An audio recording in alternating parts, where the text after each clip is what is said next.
నమస్తే, నేను Iqbal. NDT news కి స్వాగతం. ఏపీకి ముంతా తుఫాన్ గండం ముంచుకొస్తున్న ముంతా తుఫాన్ ఏపీకి తీరం వైపు 6 కిలోమీటర్ల వేగంతో బలంగా కదులుతున్న ముంతా తుఫాన్ ఆగ్నేయ బంగాళాఖాతంలో వాయుగుండం బలపడింది. తీవ్ర తుఫాన్గా మారి ఎల్లుండి తీరం దాటే అవకాశం.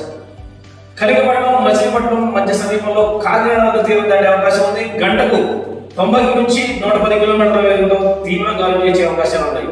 ఫోర్బేరు పశ్చిమాన 620 కిలోమీటర్లు, చెన్నైకి తూర్పు ఆగ్నేయాన 720 కిలోమీటర్లు, విశాఖకు ఆగ్నేయాన 830 కిలోమీటర్లు, కాకినాడకు ఆగ్నేయాన 830 కిలోమీటర్లు, ఒరిస్సా గోపాల్పూర్కి 830 కిలోమీటర్ల దూరంలో కేంద్రీకృతమైంది.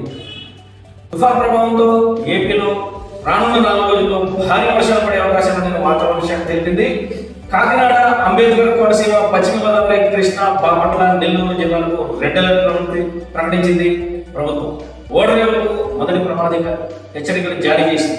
తుఫాన్ తీవ్రతపై అధికారులతో సీఎం చంద్రబాబు నాయుడు టెలికాన్ఫరెన్స్ నిర్వహించారు. యంత్రాంగం 24 గంటలు ప్రతి క్షణం సిద్ధంగా ఉండాలని తెలియజేశారు. విద్యుత్, టెలికాం, తాగునీటి అంతరాయం లేకుండా చూడాలన్నారు ఏపీ సీఎం చంద్రబాబు. లోతట్టు ప్రాంతాల వాసులకు పునరావాస కేంద్రాలు తరలించాలని, రోడ్లు, కాలువలు, చెరువులు, గట్లు కోతకు గురైతే తక్షణమే తగు చర్యలు తీసుకునే విధంగా అధికారులు సిద్ధంగా ఉండాలన్నారు. సామాజిక మాధ్యమాల ద్వారా ప్రజలను అప్రమత్తం చేయాలని, ఎప్పటికప్పుడు అప్డేట్ ఇస్తూ ఉండాలని తెలియజేశారు ఏపీ సీఎం చంద్రబాబు.